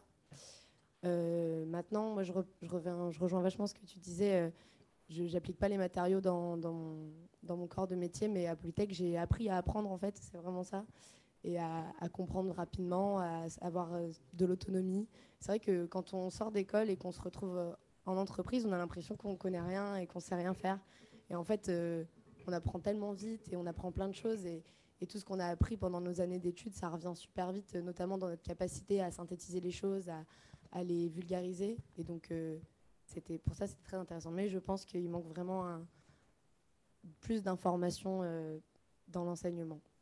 Même si ça a certainement changé depuis peu. Mais je pense qu'on est un peu faussé, parce que si vous êtes ici, à je ne sais pas quelle heure il doit être 19h, 19h30, c'est qu'on est un peu dans un entre-soi. Vous êtes déjà tous un peu sensibilisés parce que vous vous intéressez à ces questions-là. Mais en fait, Polytech, il y a quoi? Il y a 800, 900 étudiants. Et on n'est quand même pas une majorité ici. C'est normal, hein, mais ça ne m'étonne pas que beaucoup parmi vous aient fait la fresque du climat, mais je pense que ce n'est pas le cas pour toute l'école. On est un peu... Justement, pour répondre à... Ok. Mais à culpa. Oui, c'est ce que j'allais dire. Pour répondre à ça, du coup, j'ai pu participer au groupe DDRS, au groupe du DDRS. Donc, c'est en fait un groupe qui, chaque semaine, fait des réunions au sujet du développement durable et responsabilité sociétale. Et ils sont en train de justement modifier les programmes dans chaque enseignement spécifique. Donc, je vais te laisser expliquer. Oui, je voudrais juste...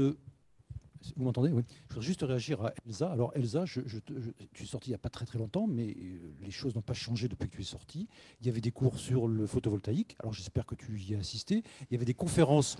Il y a eu toute une série de conférences en 5e année, Elsa, sur l'énergie, où tu as vu l'énergie solaire, tu as vu l'énergie éolienne, tu as vu toute forme d'énergie. Le stockage de l'énergie, j'aurais bien aimé t'y voir. Et il y avait aussi, Elsa, il y avait aussi un tas d'enseignements qui t'ont servi sur l'énergie. Donc je ne peux pas te laisser dire ça. Voilà. Merci. Tu peux le passer à Jean-Louis derrière. Non, mais je disais pas que... Non, mais je parlais de... Non, mais bien sûr, j'entends, mais pas sur la crise climatique dans son ensemble.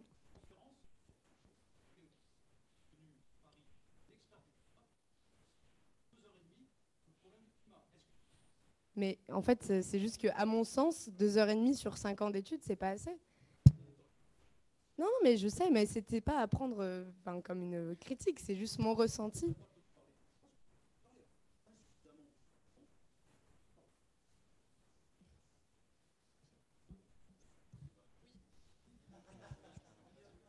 Juste une petite chose, les choses ont beaucoup évolué, on a conscience de ça. C'est vrai que vous avez raison. On a mis en place pour tous nos élèves en 3A maintenant, il y a une vingtaine d'heures de cours qui sont suivis par tous les élèves en 3e année, qui sont basés tout d'abord avec une demi-journée de sensibilisation. Ils font tous de la fresque.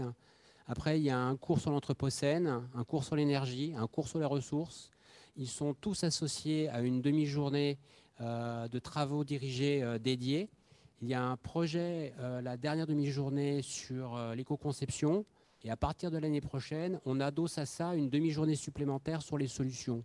Et par ailleurs, en plus, l'année prochaine, se met en place des cours en PEIP basés sur la sensibilisation au carbone. Et en 2e année, se mettront des cours qui sont plutôt basés sur les aspects socio-économiques, en particulier par une approche ODD. Donc notre formation est en profonde mutation sur ces aspects-là. Et il y aura aussi des choses sur les solutions systémiques en 4e année dès 2024. Et il y a déjà quelque chose sur l'entrepreneuriat responsable en 5e année. Donc vous avez raison, mais on essaye de faire des efforts et on essaye de les faire vite. Voilà. Vas-y, Félix Jamadi. Yes, juste réagir du coup, c'est bien tout ce que vous faites pour faire avancer les choses pour toutes les filières. Parce que je voulais dire que justement en IG avant, il n'y avait pas du tout, je trouve, de travail sur le développement durable ou tout ce qui est écologie, même sociétal ou n'importe quoi. Et quand je voyais par exemple mes collègues de matériaux, de STE, qui avaient vraiment déjà un peu des trucs d'éco-conception ou vraiment d'écologie, qu'en IG on n'avait vraiment pas du tout été informés sur la question. Et donc j'espère que c'est bien du coup d'avoir mis en place pour tous les 3A et même tous les PEP toutes ces connaissances. Et aussi j'aimerais que pour le futur, on nous présente plus d'entreprises qui soient positives, à impact positif. Parce que nous en IG par exemple, on nous a présenté que des ESN qui sont vraiment des ESN, des grosses chaînes, des Capgemini, des Altéan et tout, qui sont que des entreprises de services où c'est des entreprises qui vont payer pour leurs services, pour juste créer des trucs vite et pour faire de l'argent et faire des trucs qui sont même pas maintenus et qui servent à rien. Et je parle dans l'IG, mais c'est même pas forcément que dans l'IG, dans toutes les entreprises de services, il y a vraiment peu de choses qui sont bonnes maintenant et on nous présente beaucoup d'entreprises comme ça. En tout cas en IG c'est le cas. On nous a présenté vraiment presque que des entreprises de services, des ESN.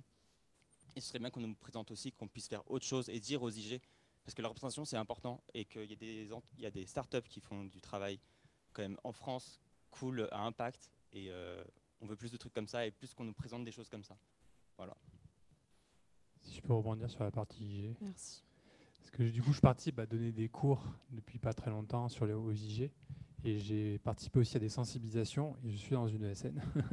On a moins d'impact direct, mais on sensibilise. Non, mais pas de souci. C'est vrai qu'il y a des structures qui ont des leviers plus directs.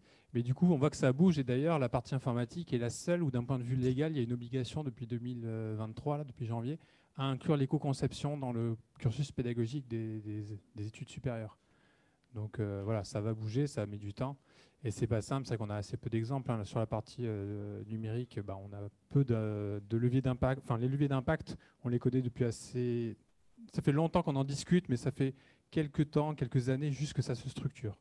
Et après, c'est vrai que d'orienter les étudiants vers des sociétés d'impact, ça c'est sûr que c'est un excellent levier, mais il faut aussi faire changer ces grosses structures, justement, qui commencent à bouger avec les donneurs d'ordre. Ce que disait Robin tout à l'heure, soit monter dans le bateau, soit essayer de construire des nouvelles structures à côté.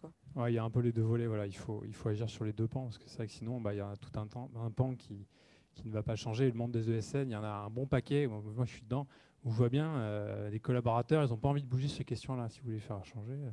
Ils ont envie de faire du code, du beau code, et les impacts derrière, ils s'en moquent. Ils veulent prendre des belles technologies, des beaux serveurs, des derniers terminaux et compagnie, et le reste, on s'en moque. Donc voilà, il y a aussi toutes ces choses-là à faire évoluer, faire bouger.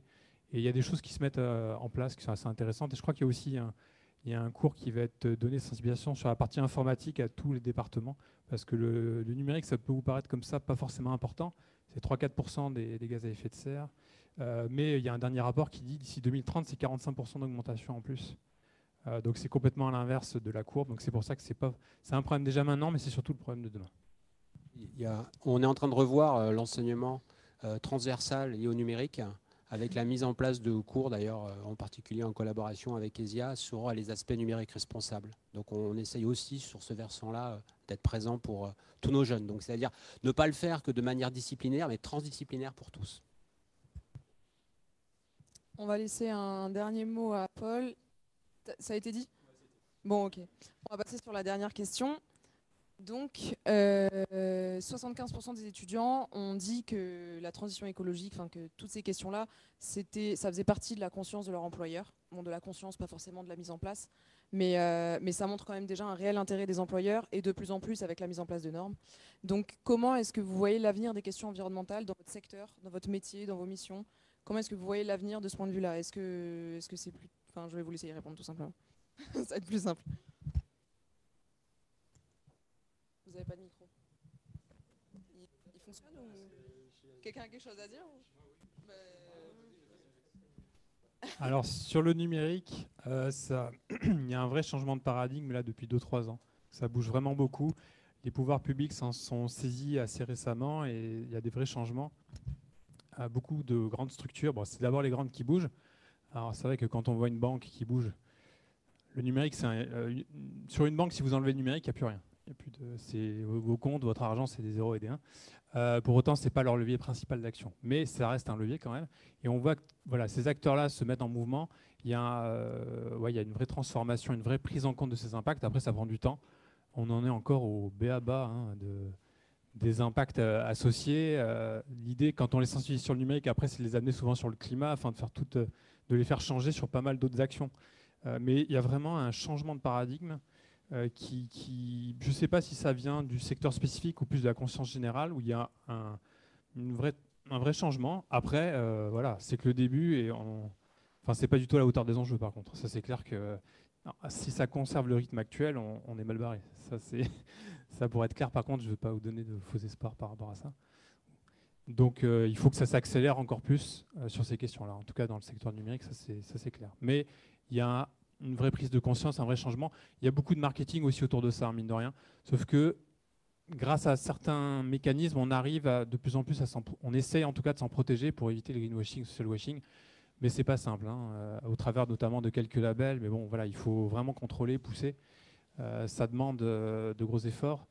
Parce que voilà, il y en a qui peuvent vouloir se servir parce que de ces sujets-là, parce que c'est à la mode, c'est le consommateur qui demande ça, c'est le donneur d'ordre qui demande ces aspects-là. Voilà, donc c'est pareil, c'est le début, c'est le tout début, mais ça change quand même. Alors qu'avant, on nous rigolait au nez quand on parlait de ce sujet-là. On disait que tu viens m'emmerder avec les questions environnementales sur la partie informatique. En tout cas, je peux vous garantir qu'ils s'en moquaient complètement, quoi. Eux, ils voulaient du data center, du cloud. La tablette, du mobile, du machin, enfin bref. Voilà, donc ça bouge. Ok, vas-y Alexandre. Dans le monde de l'entreprise, là on parle d'un début de changement. C'est ce que disent globalement tout le monde. Un début de changement. Je ne sais pas si vous vous rendez compte, mais dans le domaine de l'eau, nous on est déjà face au mur. On a le niveau d'eau dans les nappes qui est plus bas qu'en août 2022, qui était déjà plus bas que jamais depuis qu'il y a des observations. On a plein de hameaux qu'on fait livrer par citerne en eau potable parce que les sources ne donnent plus. Enfin, nous, on est Monsieur Neppel le saura mieux que moi, on est vraiment le nez dans le mur. Et il y a certes des évolutions, mais ce n'est pas une évolution pour moi dont on a besoin, c'est une révolution. Et pour moi, on est complètement à côté de la plaque, on n'est pas du tout dedans. Enfin, voilà, excusez-moi, je pompe peut-être l'ambiance, Mais du coup, comment non, mais c'est une vérité, mais comment ne pas rester face au mur et ne rien faire et se dire demain on fera pas d'enfants, bon bah voilà, on arrête de vivre. Comment à ton échelle tu te dis je peux avoir de l'impact, qu'est-ce que tu fais, pourquoi tu es dans ce secteur? Comment tu vois l'avenir de... Parce que j'ai qu'une vie et que j'ai pas le choix, et que même si j'ai un océan à traverser à la nage, je vais pas m'arrêter parce que c'est une seule vie. Donc sur un malentendu, ça peut marcher, mais j'avoue que je suis assez pessimiste pour l'avenir du monde développé tel qu'on le connaît aujourd'hui. Ok.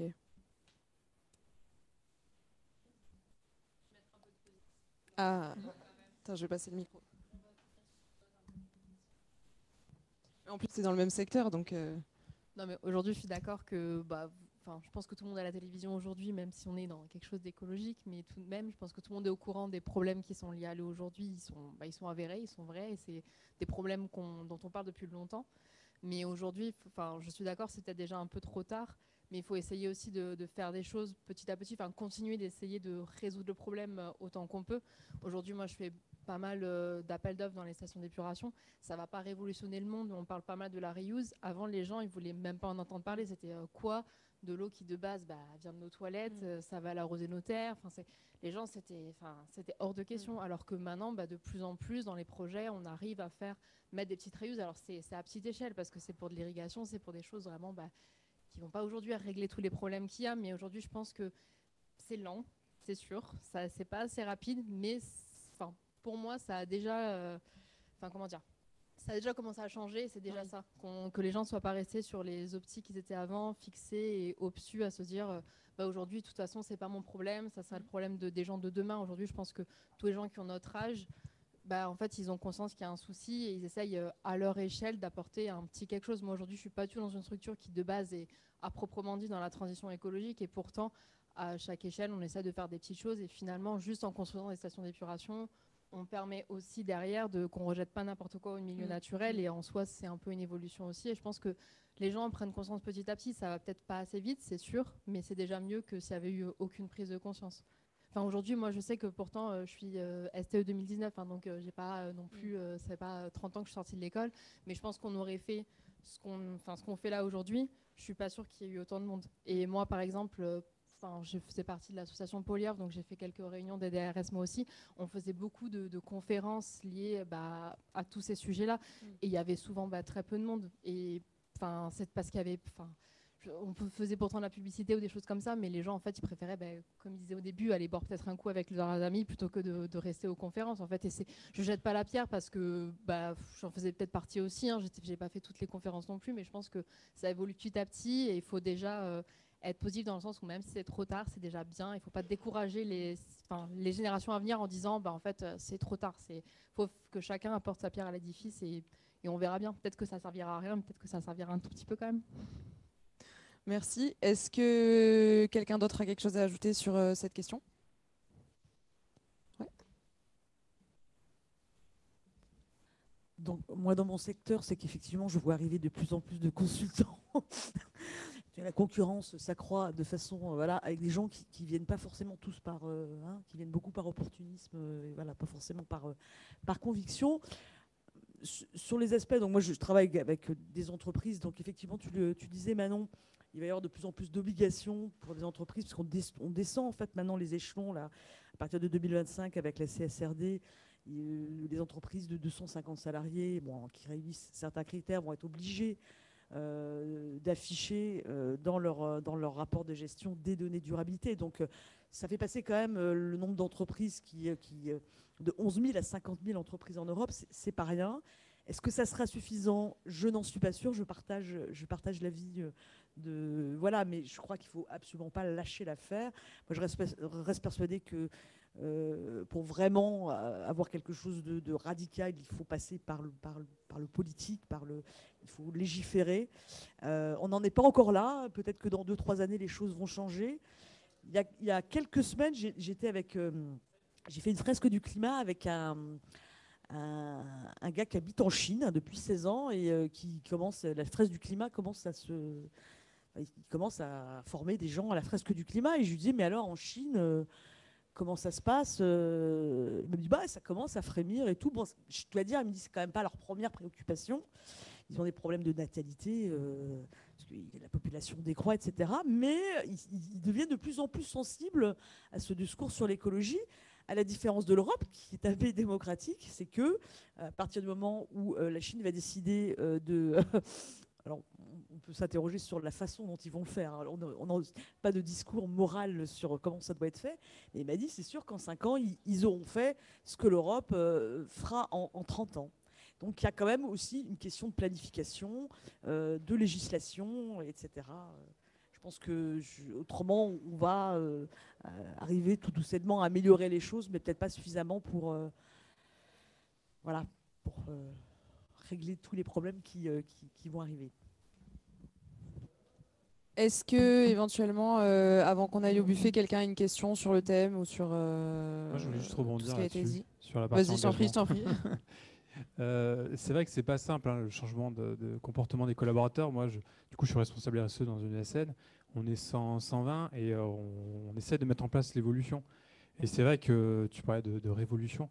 Clairement, moi, des fois, j'ai envie de leur crier dessus, de leur dire c'est bon, arrêtez de m'emmerder, arrêtez de bouffer mangez moins de viande, prenez plus l'avion, etc. Et sauf qu'en fait, quand je vais dans ces directions-là, je prends une bronca et en gros, je prends la porte. Enfin, j'exagère, même si mes boss me soutiennent, mais les collaborateurs, ils s'en vont. En plus, dans le marché de l'informatique, il y a une telle tension. En gros, ils s'en foutent, ils vont dans une autre boîte, ils vont faire autre chose. Et du coup, tu arrives pas, nous en tout cas, on n'arrive pas à les attraper, à les changer par ce biais-là. Donc on essaie de faire progressivement. D'où l'idée d'abord, nous on leur a fait une fresque du numérique, ils ont compris des choses, ensuite on leur a fait une fresque du climat. C'est comme ça que j'ai pu faire comprendre à quelqu'un qu'en mangeant, en divisant par 2 sa consommation de steak haché, il réduirait déjà son impact carbone, etc. Enfin voilà, brique par brique. Par contre, c'est sûr qu'en termes de progression, c'est clair qu'on est à la rue, quoi. On est à la rue par rapport à la vitesse à laquelle il faudrait aller. Sauf que moi, j'avoue, je n'ai pas trouvé la solution encore pour faire bouger ces personnes-là sans mettre en place ces mécanismes progressifs. sans les brusquer et en fait qui se mettent en opposition et qui refusent tout changement. Et c'est vrai que là, autant sur un côté personnel, je me défoule un petit peu, je vais beaucoup plus loin. En tout cas, j'essaye. Sur le côté professionnel, bah voilà, j'ai une certaine entre guillemets retenue pour essayer de faire des changements progressifs qui ne sont pas assez rapides à mon goût, c'est sûr, mais que j'essaye de mettre en place brique par brique, brique après brique, parce que quand je vois quand on était en ma structure en 2018, bah, c'est clair qu'on était à des années-lumière de tout ça. Maintenant, si je mets une règle où j'interdis de prendre l'avion aux personnes, alors c'est pas encore le cas, j'en ai encore un récalcitrant, on n'a même pas mis de règle, j'en ai encore un qui me fait ça, mais on y est quasiment, quoi. Donc on avait fait un repas vegan il y a 3 ans, il y a 4 ans, j'avais pris pareil une bronca, ouais c'est bon, j'ai besoin de viande. Bon, maintenant c'est des choses qui passent de plus en plus quand même, mais c'est clair que ça prend un temps et une énergie qui est considérable. Eh ben merci. Du coup, est-ce qu'il y a une question éventuellement sur le sujet? Ouais, je vais te faire passer un micro. Ouais, là-bas devant. J'aimerais bien, je suis content parce que c'est un de nos élèves de 3A dont je voyais qu'il était attentif et peut-être qu'il pourrait discuter cette polémique entre la durabilité forte et la durabilité faible à l'aune des ordres de grandeur et de la temporalité nécessaire à la mise en place des enjeux. Bah, du coup, c'était exactement ma question. Enfin, c'est pas vrai. Du coup, moi je suis en STE, donc c'est plutôt une question orientée vis-à-vis des anciens STE. Aujourd'hui, on voit beaucoup en cours que tout ce qui est construction d'ouvrages hydrauliques et tout, c'est quand même des gros postes de consommation énergétique et la mise en place, ça nécessite beaucoup de matériaux, par exemple pour un réseau.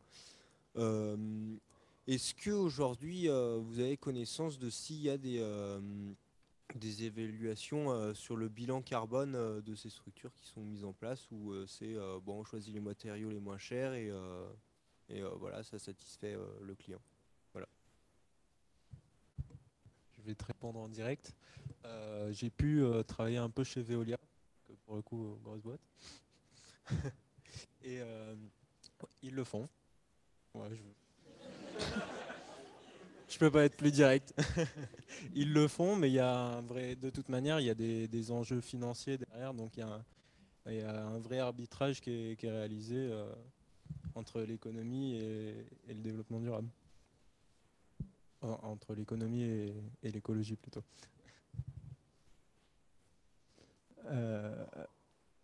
Globalement, dans le milieu du TP, parce que c'est les TP qui répondent aux appels d'offres pour construire le réseau, globalement, Alexandre, est-ce que tu peux nous dire ce que c'est TP parce que travaux publics, okay. des entreprises de travaux publics. Globalement, Merci. Ils ne savent pas ce que c'est qu'un bilan carbone. Hein. Et moi, j'essaie d'imposer pour mon prochain marché un critère environnemental. Même le maître d'œuvre m'a regardé comme si j'étais un Khmer vert et un hurluberlu. Et j'en parle aux entreprises avec lesquelles je suis susceptible de travailler, ils ne savent pas faire. Ils ne savent pas faire. Donc, soit on impose nos choix, soit... c'est des informations qui sont difficiles à trouver, qui sont souvent inconnues. Et la grande difficulté, quand on pose un réseau, c'est qu'on le pose pour, en théorie, 50 ans, en pratique, plutôt 80. Les matériaux qu'on pose aujourd'hui n'ont pas 80 ans. Donc moi, je mets une réserve même à l'égard des données qui sont fournies par les constructeurs, dans le sens où on ne sait pas ce que ça va devenir. Donc la plupart du temps, on fait plutôt à l'instinct. Hein. On imagine que c'est tel matériau qui est plus avantageux qu'un autre, donc on fait comme ça. Mais c'est globalement une inquiétude que personne n'a.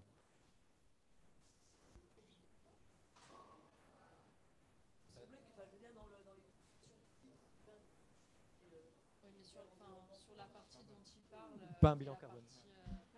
La partie dont il parle et qui est une partie réseau, c'est plus difficile à mettre en œuvre. Par exemple, moi, je réponds plus à des ouvrages, vraiment des usines, en fait, soit pour le traitement d'eau potable, soit vraiment pour le traitement des eaux usées.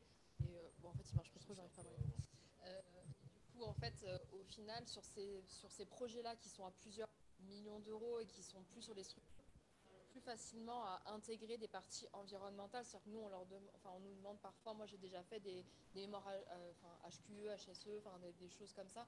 Où, par exemple, on va prendre l'énergie du surpresseur, qui est la chaleur, pour utiliser pour réchauffer en fait toutes les autres pièces, des panneaux photovoltaïques. Mais ça peut se faire que sur des projets qui en fait ont déjà un budget qui est suffisamment important pour pouvoir intégrer justement ce budget environnemental. Sur des petites communes où les budgets sont moindres, de suite c'est vraiment le budget et c'est plus compliqué.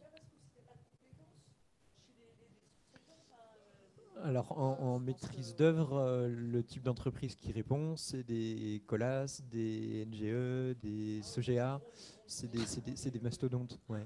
Et puis une autre, pour ouvrir un peu ton débat, on met de plus en plus par exemple d'intelligence artificielle dans les réseaux, on met de plus en plus de pompage pour économiser de l'eau. Comment est-ce qu'on compare un mètre cube économisé avec un kilowatt consommé ? Moi, c'est quelque chose que je ne sais pas faire, que j'ai du mal à appréhender en tout cas.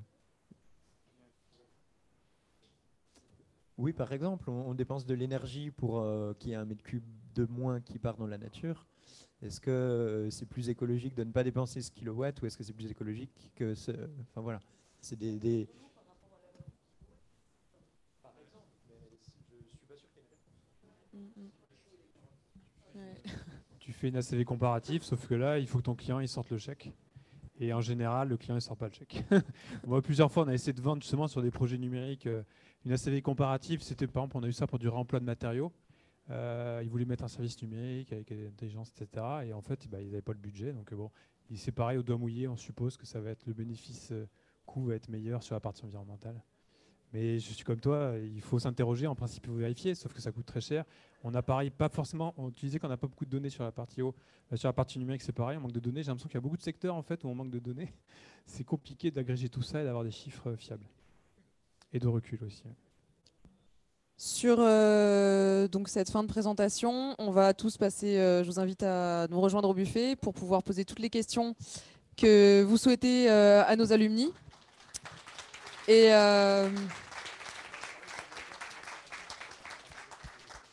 un grand merci à vous tous et encore une fois aux alumni d'être venus ce soir pour vous parler de leur parcours.